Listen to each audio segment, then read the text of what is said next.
The ice storm howled through the empty streets, wrapping the world in an unforgiving layer of frost. Snowdrifts piled high against doorsteps, and frozen streetlights flickered weakly, casting pale light onto the abandoned sidewalk.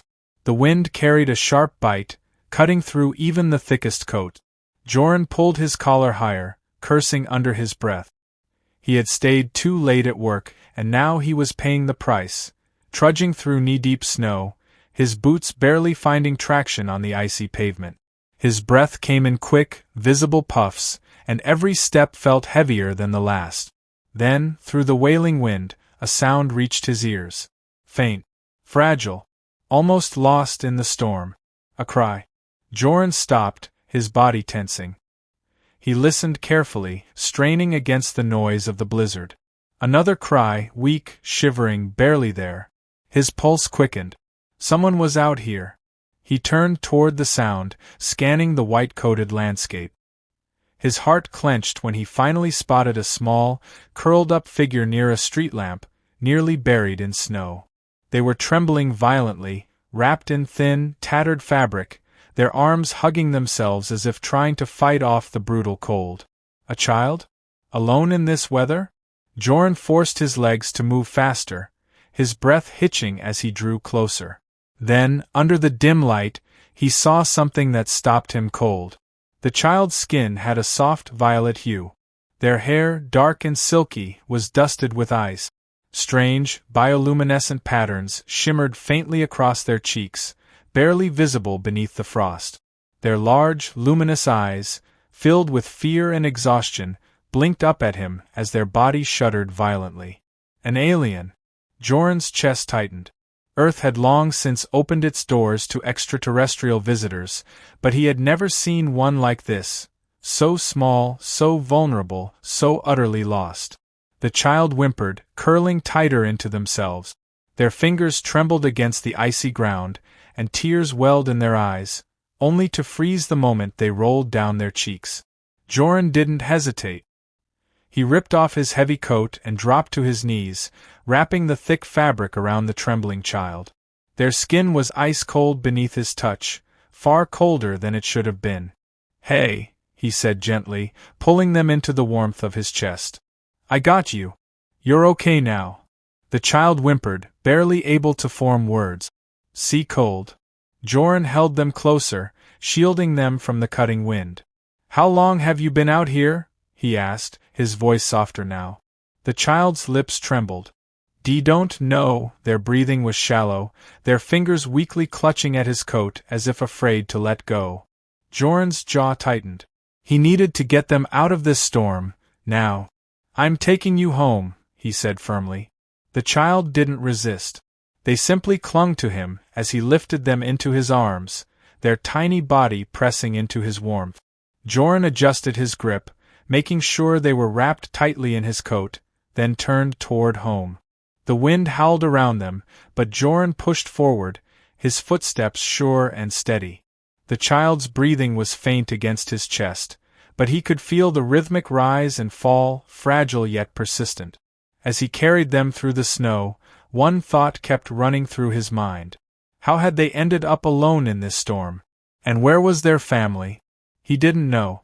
But one thing was certain. He wasn't going to let them freeze. Warmth embraced Joran the moment he stepped inside, a stark contrast to the brutal cold outside. The heater hummed softly, filling the small cabin with much-needed heat. The scent of old wood and coffee lingered in the air, familiar and comforting. Carefully, he lowered the small alien child onto his worn-out couch, their trembling form still wrapped in his thick coat. Their violet skin had lost some of its glow, now appearing pale under the dim lighting. Joran knelt beside them, concern tightening in his chest. "Hey, can you hear me?" For a moment there was no response. Then, the child's eyelids fluttered, and those luminous eyes, large, silver-flecked, and filled with exhaustion, met his. "Why, yes," their voice was weak, barely more than a whisper. Joran let out a breath he hadn't realized he was holding. "Good. That's good." He reached for the blanket draped over the armrest and wrapped it snugly around them. "You're safe now." The child curled into the warmth, their small fingers gripping the fabric. A tiny shiver still ran through them, but they no longer seemed as fragile as before. Thank you, they murmured, their voice hesitant, uncertain.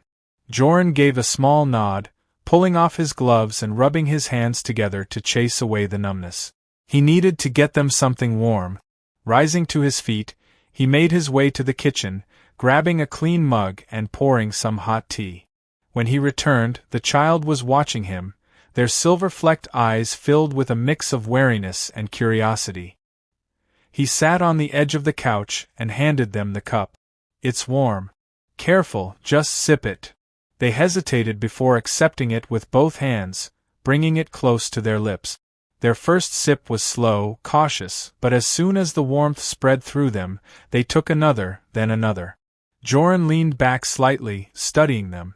What's your name? The child lowered the mug, their fingers tightening slightly around it. Rian. Joran nodded. I'm Joran. Rian blinked at him, as if processing the introduction. Then, after a long moment, their lips trembled. I lost my mother. Joran's stomach clenched. He had suspected as much, but hearing the words made it real. She was with me, Rian continued, their voice breaking. We were walking. Then the storm came. I called for her. I tried to find her, but I couldn't see anything. The snow was too thick.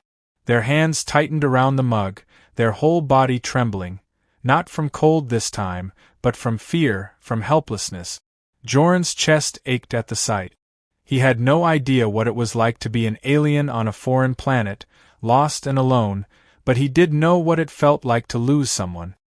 He reached out, placing a firm but gentle hand on their shoulder. We'll find her, he said, his voice steady. You're not alone anymore. Rian looked up at him, eyes searching his face as if trying to see if he truly meant it. Joran didn't waver. He held their gaze, offering reassurance in the way only a human could, silent, but strong. Finally, Rian gave a small, fragile nod. A whisper left their lips. Okay. Joran squeezed their shoulder gently before pulling back. Get some rest, he said. Tomorrow we'll start looking. Rian hesitated for only a second before nodding again. They curled into the blanket, exhaustion taking over, and within moments their breathing slowed. Joran remained there for a while, watching over them. Outside, the storm still raged. But inside, in the warmth of the firelight, the smallest spark of hope had begun to flicker. The storm had finally passed. The morning sun cast a pale light over the frozen landscape, turning the snow into a glittering sea of white. Ice hung from rooftops and tree branches, delicate yet deadly. The streets were still buried under layers of frost, but the winds had calmed. Joran pulled his thickest jacket around him before carefully bundling Rian in layers of warm clothing. His old hoodie swallowed them up, the sleeves hanging far past their small hands. A wool scarf wrapped around their neck, and despite their alien features, they looked almost like any other child, just one in desperate need of comfort and warmth. Rian clung to his hand as they stepped outside. The snow crunched beneath their boots, and the cold air bit at Joran's exposed skin. We'll retrace your steps, he said, keeping his voice steady. Try to remember where you last saw your mother. Rian's grip on his fingers tightened. It was near a big building, they whispered. With lights, but the storm was already heavy. I don't know which way we ran. Joran nodded. We'll check every place nearby. We'll find her. The two of them moved through the frozen streets, Joran keeping Rian close by his side. The town was eerily quiet, the usual hum of life buried beneath the thick snowfall. Few people were outside, most still trapped in their homes, waiting for the roads to be cleared. As they searched, Joran kept a careful eye on Rian. They were stronger now, no longer shaking, but their expression remained tense, their wide eyes scanning every shadow, every snow-covered alley, desperate for any sign of familiarity.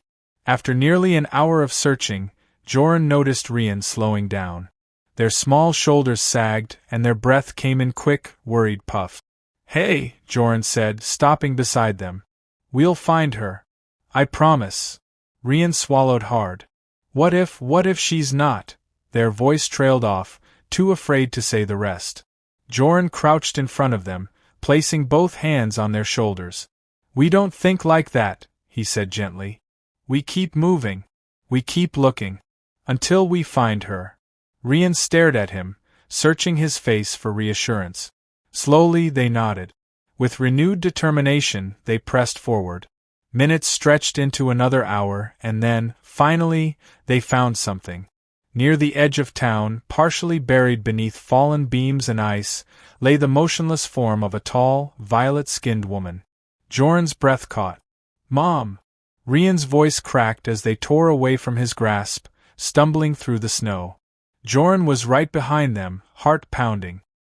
He dropped to his knees beside the woman, brushing away the snow covering her face. Her skin was colder than it should have been, but she was still breathing, shallow, weak, but alive. Rian sobbed, clutching their mother's arm. Wake up, please. Joran didn't waste a second. He began digging, clearing away the ice and debris that had pinned her down. His muscles burned, but he didn't stop. Rian helped as best they could, their small hands clawing at the snow. After what felt like forever, Joran finally freed her. He carefully turned her onto her back, pressing 2 fingers to her neck. A pulse. Weak, but steady. Then, her eyes fluttered open. The moment she saw Rian, a choked breath escaped her lips. Rian, her voice was hoarse, but filled with relief. Mom! Rian threw themselves into her arms, sobbing against her chest. Joran exhaled, a slow smile tugging at his lips. Relief flooded through him, warming him more than any fire ever could. As the mother clung to her child, she lifted her gaze to Joran. Her eyes, though filled with exhaustion, held something else. Gratitude. And something deeper, something unspoken. You saved my child, she whispered. Joran nodded, standing. Of course. She held his gaze for a moment longer before her lips trembled into the smallest of smiles. Rian buried their face against her, still crying, but this time it wasn't from fear. This time it was because they had found their way home. Joran carried the alien woman, Rian's mother, back to his cabin, her body still weak from the cold. Rian refused to let go of her, clinging to her side as if afraid she might vanish again. Joran understood. After what they'd been through, the fear of losing each other lingered like a shadow. The fire crackled warmly as Joran set her down on the couch, covering her with every blanket he could find. Her breathing had steadied, and though exhaustion clung to her features, she was awake, alive. Rian nestled close, their small hands wrapped around their mother's arm. Joran knelt beside them, studying her now that she was in better light. She had the same bioluminescent patterns as Rian, though hers pulsed faintly with a calming rhythm. Her violet skin had regained some warmth, and her long, dark hair cascaded around her shoulders like silk. Even weakened, she had an undeniable elegance, a quiet strength. She turned her silver-flecked eyes to Joran. You saved us, she murmured. Joran gave a small shrug. Just did what anyone would've. She held his gaze for a long moment, then smiled, soft, knowing. Not everyone would. Silence settled between them, but it wasn't uncomfortable. It was warm, steady, like the fire flickering nearby. Rian finally spoke, voice small. Mom, I was so scared. Her mother pulled them closer, pressing a gentle kiss to their forehead. I know, little one. I'm sorry. Her voice wavered, and her grip on them tightened. I tried to find you, but the storm. Joran leaned back slightly. What were you two doing out there anyway? She hesitated, then sighed. We were looking for shelter. Our home was lost. She lowered her gaze, pain flickering across her face. There was nowhere else to go. Joran frowned. He knew there had been tension in some places between humans and aliens, but to think that she and Rian had nowhere safe to stay. It didn't sit right with him. Rian looked up at him suddenly, as if realizing something. Joran, can we stay here? Just for a little while. Joran blinked. Their mother inhaled sharply. Rian, we can't. Why not? Rian pleaded. He's kind. He helped us. And it's warm here. Joran chuckled, rubbing the back of his neck. I don't mind. The woman looked at him, something unreadable in her expression. You don't even know us. Joran met her gaze. I know you needed help. That's enough for me. She stared at him, searching his face for any hesitation. Finding none, her shoulders relaxed. She exhaled and a small, grateful smile touched her lips. Then, just for a little while, she agreed softly. Rian cheered, throwing their arms around their mother, then turned and tackled Joran in an unexpected hug. Joran stiffened for a second before laughing, ruffling the kid's dark hair. All right. Their mother watched, amusement flickering in her eyes. I'm Vayani, she said at last. Joran grinned. Nice to meet you, Vayani. For the first time in what felt like forever, warmth filled the room, not just from the fire, but from something deeper. Outside, the ice still covered the world, and the scars of the storm remained. But inside Joran's small cabin, a new story had begun. And for the first time in a long time, he didn't feel alone anymore.